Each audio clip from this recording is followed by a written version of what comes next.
Sandwich generation. Kalau kamu salah satunya, kamu pasti ngerasain beban keuangan yang cukup berat karena harus menanggung beban keuangan orang tua yang sudah pensiun dan keluarga kecil yang kamu baru bangun. Jadi, gimana tips dan solusi keuangan untuk para generasi sandwich ini? Masih bisa bahagia nggak? Hai gens, ketemu lagi dengan saya Johan di Finmedia. Di video kali ini, saya akan bahas satu topik yang sangat penting dan sangat relevan dengan kondisi zaman sekarang, yaitu sandwich generation atau generasi sandwich. Jadi generasi sandwich itu adalah generasi yang terhimpit secara beban keuangan. Di satu sisi, ia harus mulai membiayai beban keuangan keluarga yang baru, misalnya anak dan istri. Di sisi lain, orang tua yang sudah memasuki pensiun tidak memiliki uang pensiun yang cukup, jadi mau nggak mau harus dibantu juga secara keuangan. Karena kondisi yang terjepit atas dan bawah seperti itu, makanya disebut dengan generasi sandwich. Kenapa topik ini penting? Karena fakta menunjukkan bahwa masih sedikit lansia di Indonesia yang sudah siap secara finansial. Data dari Badan Pusat Statistik mengenai statistik penduduk lanjut usia mengatakan bahwa 77,82% sumber pembiayaan rumah tangga lansia itu ditopang oleh anggota keluarga yang masih bekerja. Survei lain dari Kata Data Insight tahun 2021 bahkan mengatakan cuma 13,4% dari total lansia di Indonesia yang punya kesiapan finansial di masa tuanya untuk memenuhi kebutuhan pokok, menabung, dan berinvestasi. Sedangkan survei di Amerika Serikat tahun 2007 mengatakan kalau generasi sandwich yang terdiri dari usia 35 sampai 54 tahun mengalami tingkat stres yang lebih tinggi karena harus menanggung beban keuangan dua generasi. Ini berarti masalah sandwich generation ini harus segera diatasi. Bagaimana caranya? Ya tentu dengan perencanaan keuangan yang baik waktu bekerja dan persiapan dana pensiun untuk masa tua sehingga para lansia tetap bisa hidup mandiri secara finansial. Kalau kalian termasuk generasi sandwich, apa yang bisa kita lakukan sekarang?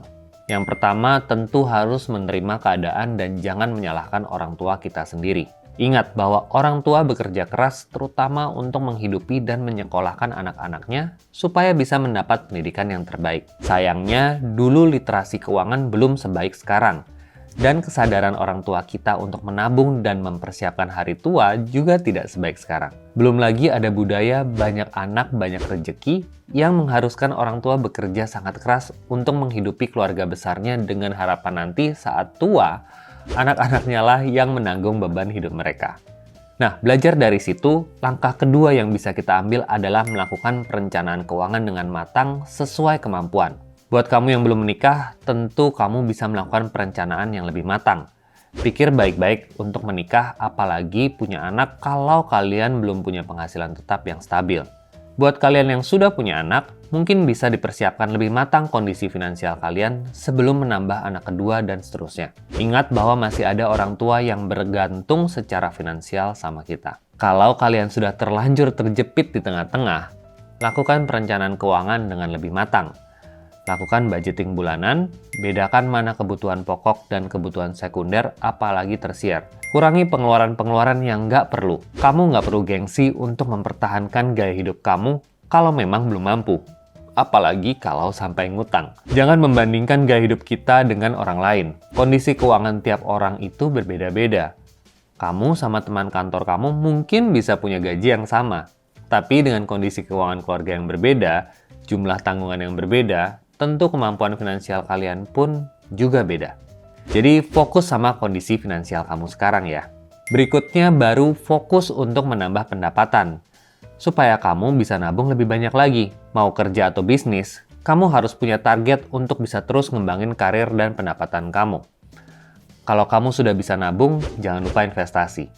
Investasi itu fungsinya supaya kamu nanti bisa punya passive income dari investasi kamu. Semakin besar investasi kamu, semakin besar juga passive income yang bisa kamu dapat. Nah, investasi dan passive income inilah yang nantinya akan jadi sumber pendapatan saat kamu pensiun nanti. Supaya kamu nggak buat susah anak cucu kamu nanti. Jadi mulai dari sekarang, walaupun kecil, nggak ada salahnya untuk mulai tabungan dan investasi untuk rencana pensiun nanti. Karena kalau kita punya dana pensiun yang cukup, kita bisa menghidupi masa tua kita sendiri dan tidak menyusahkan anak. Kedua, kita juga bisa mewariskan sejumlah harta untuk kesejahteraan anak kita nanti. Oh ya, investasi itu bisa mulai dari jumlah yang kecil kok. Contohnya surat utang atau obligasi negara yang kasih kupon kurang lebih sekitar 6% setahun, atau netnya sekitar 5,4%. Tiap seri ori yang keluar, besaran kuponnya bisa beda-beda tergantung suku bunga yang berlaku saat itu. Tapi sudah pasti di atas bunga deposito. Kamu bisa mulai investasi sebesar 1 juta rupiah. Setiap tahun, ada sekitar 3-5 surat berharga negara yang terbit yang kamu bisa beli. Kuponnya itu diterima per bulan. Jadi, kalau kamu bisa mengumpulkan banyak seri obligasi dengan total 100 juta rupiah misalnya, kamu sudah bisa dapat kupon senilai 5-6 juta per tahun atau 500 ribu per bulan. Ini passive income kamu. Semakin banyak jenis investasi kamu, semakin banyak pula passive income kamu. Inilah yang nanti akan menjadi dana pensiun kamu sekaligus memutus rantai sandwich generation. Semakin sederhana gaya hidup kamu, semakin cepat juga kamu bisa mengumpulkan tabungan dan kamu mungkin bisa pensiun lebih cepat. Berada dalam kondisi terjepit sebagai sandwich generation memang nggak enak.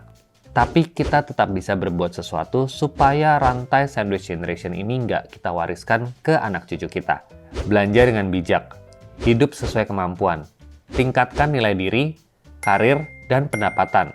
Perbanyak tabungan juga investasi dan mulai siapkan passive income dari sekarang. Supaya nanti kita bisa menikmati masa pensiun dengan tenang tanpa membebani anak cucu kita. Itu aja dari saya, terima kasih sudah menonton. Kalau kalian suka sama videonya jangan lupa like, subscribe, dan share ke teman-teman yang membutuhkan. Sampai jumpa di video selanjutnya.